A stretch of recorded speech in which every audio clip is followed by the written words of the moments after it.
একটি যুদ্ধ আর বাস্তুচ্যুত ৪০ লাখ মানুষ। মধ্যপ্রাচ্যে কি তৈরি হচ্ছে ভয়াবহ মানবিক বিপর্যয়।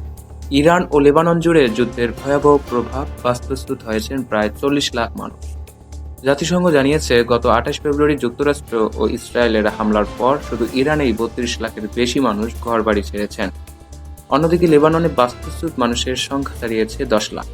দেশটির দক্ষিণাঞ্চলে ইসরায়েলি অভিযানের কারণে শতাধিক শহর ও গ্রামে মানুষ পালিয়ে যেতে বাধ্য হয়েছেন। যুদ্ধের কারণে শুধু প্রাণহানি নয়, ধ্বংস হয়েছে হাজার হাজার ঘরবাড়ি, স্কুল ও হাসপাতাল। অনেক পরিবার এখন রাস্তা ও খোলা আকাশের নিচে দিন কাটাচ্ছে। এদিকে পরিস্থিতি আরও খারাপ হওয়ার আশঙ্কায় উদ্বিগ্ন আন্তর্জাতিক মহল। সীমান্তগুলোতে চাপ বাড়ছে আর মানবিক সংকট পৌঁছে গেছে চরমে। এই যুদ্ধ শুধু অস্ত্রের নয়, এটি মানুষের বেঁচে থাকার লড়াই। এখন প্রশ্ন, কবে থামবে এই মানবিক বিপর্যয়?